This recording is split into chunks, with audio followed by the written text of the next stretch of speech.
Bismillahirrahmanirrahim. Assalamualaikum warahmatullahi wabarakatuh. Perkenalkan, nama saya Syarul Muhyiddin dengan NIM 181041025. Nah, pada kesempatan kali ini saya akan membahas tentang alur pengadaan khusus tentang pengadaan barang dan atau jasa pemerintah. Nah, pengadaan khusus adalah pengadaan yang dibedakan karena suatu keadaan tertentu yang tidak memungkinkan penerapan secara umum ketentuan peraturan Precision tentang pengadaan barang atau jasa pemerintah. Pengadaan barang atau jasa yang termasuk khusus meliputi yang pertama, pengadaan barang atau jasa dalam rangka penanganan keadaan darurat. Yang kedua, pengadaan barang atau jasa di luar negeri. Yang ketiga, pengecualian. Yang keempat, penelitian. Yang kelima, tender atau seleksi internasional, dan dana pinjaman luar negeri atau hibah luar negeri. Nah, yang pertama saya akan membahas tentang pengadaan barang atau jasa dalam rangka penanganan keadaan darurat. Yang termasuk dalam keadaan darurat yaitu yang pertama, bencana alam atau bencana non alam atau bencana sosial. Yang kedua, pelaksanaan operasi dan pertolongan. Yang ketiga, kerusakan sarana atau prasarana yang dapat mengganggu pelayanan publik. Yang keempat, bencana alam. Dan yang terakhir, pemberian bantuan kemanusiaan kepada negara lain yang terkena bencana.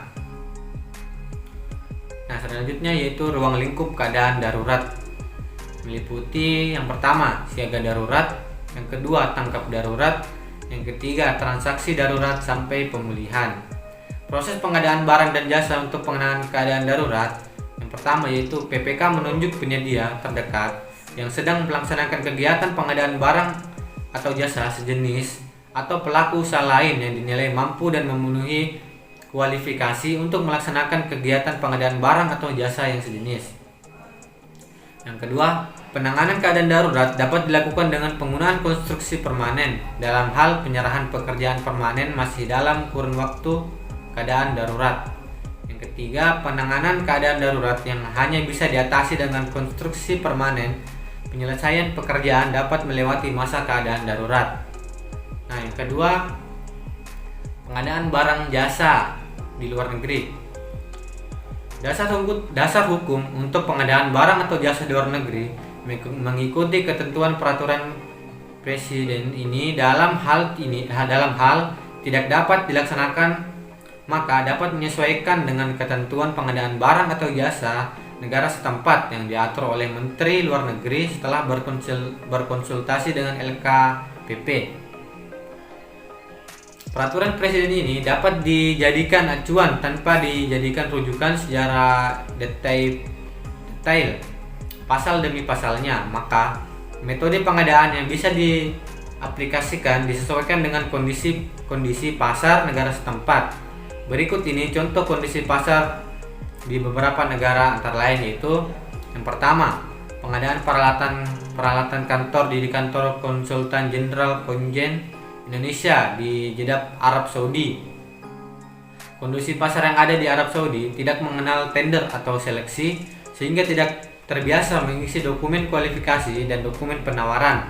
Pelaku usaha hanya menunggu pembeli. Kondisi demikian tidak dapat dilakukan tender atau seleksi. Pilihan yang paling tepat adalah dengan penunjukan secara langsung. Yang kedua yaitu pencetakan surat suara untuk Pilpres untuk warga negara Indonesia di Taiwan yang dilakukan oleh Kantor Dagang Indonesia di Taiwan senilai 2 miliar dilakukan melalui tender dengan mengundang minimal 3 pelaku usaha jasa percetakan. Dan selanjutnya itu pengecualian. Dikecualikan dari ketentuan Pilpres nomor 16 tahun 2018 adalah yang pertama, pengadaan barang atau jasa pada layanan umum BLU. Nah, yang kedua itu pengadaan barang atau jasa berdasarkan tarif yang dipublikasikan secara luas kepada masyarakat. Contohnya penyedia listrik, telepon, dan langganan koran. Nah, yang ketiga, pengadaan barang atau jasa dilaksanakan sesuai dengan praktek bisnis yang sudah mapan, contohnya jasa hotel, jasa pendidikan atau kursus, pelatihan, dan pembelian bahan bakar minyak atau BBM. Dan yang terakhir, pengadaan barang atau jasa yang sudah diatur dalam peraturan perundang-undangan lainnya, contohnya pengadaan untuk penyelenggaraan Asian Games, yang diatur berdasarkan Peraturan Presiden Nomor 48 Tahun 2017. Nah, selanjutnya saya akan bahas tentang penelitian. Tujuan dari kegiatan penelitian adalah untuk memperoleh inovasi dan invensi teknologi. Inovasi merupakan kegiatan untuk menambah manfaat dari teknologi yang sudah ada. Contohnya, pengembangan ekstrak daun sirsak untuk obat kanker, sedangkan invensi adalah kegiatan untuk menemukan suatu teknologi yang baru dan belum pernah ada sebelumnya. Contohnya yaitu penemuan bola lampu pijar. Nah, metode pemilihan pelaksanaan penelitian yaitu yang pertama, kompetisi yang dilaksanakan melalui seleksi proposal penelitian oleh tim ahli di bidangnya yang dibentuk oleh Kemriset Dikti. Contohnya penelitian yang telah dimuat atau direncanakan strategis penelitian KLD.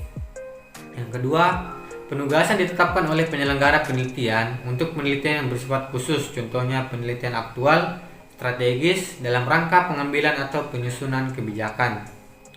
Nah, adapun tahapan kegiatan penelitian terdiri dari yaitu pertama, pengusulan baik untuk proposal baru maupun lanjutan, seleksi proposal yang meliputi evaluasi dokumen proposal baru dan lanjutan, pemaparan dan pembahasan proposal, kunjungan lapangan dan penempatan penugasan. Penugasan meliputi kontrak penugasan, pelaksanaan penguasaan, pengisian cetakan, harian laporan kemajuan, penggunaan anggaran, money interval, dan eksternal. Nah, yang terakhir itu pelaporan meliputi laporan tahunan atau akhir, laporan penggunaan anggaran, seminar hasil, atau laporan harian. Nah, alur selanjutnya yaitu tender atau seleksi internasional dan dana pinjaman luar negeri atau hibah luar negeri. Nah, tender atau seleksi internasional adalah pemilihan penyedia barang atau jasa serta jasa dengan peserta pemilihan dapat berasal dari pelaku usaha nasional dan pelaku usaha asing. Perusahaan asing yang mengikuti tender atau seleksi internasional dengan syarat antara lain: 1. Kerjasama usaha dengan perusahaan nasional dalam bentuk konsorsium, subkontrak, atau bentuk kerja sama lainnya. Yang kedua, diumumkan dalam situs web kementerian atau lembaga atau perangkat daerah dan situs web komunitas internasional. Yang ketiga, dokumen pemilihan tender atau seleksi internasional sekurang-kurangnya ditulis dalam 2 bahasa, yaitu bahasa Indonesia dan bahasa Inggris. Nah, yang terakhir, pembayaran kontrak melalui tender atau seleksi internasional dapat menggunakan mata uang rupiah dan atau sesuai dengan peraturan perundang-undangan. Nah, yang terakhir yaitu dana pinjaman luar negeri atau hibah luar negeri.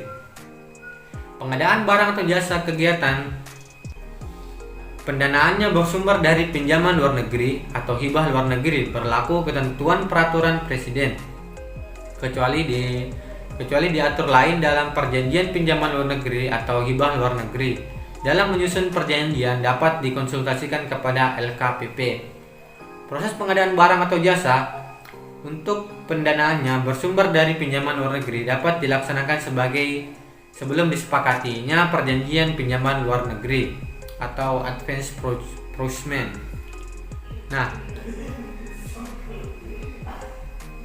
mungkin itu saja yang bisa saya sampaikan. Kurang dan lebihnya mohon dimaafkan. Saya Giri, wabillahi taufiq wal hidayah. Wassalamualaikum warahmatullahi wabarakatuh.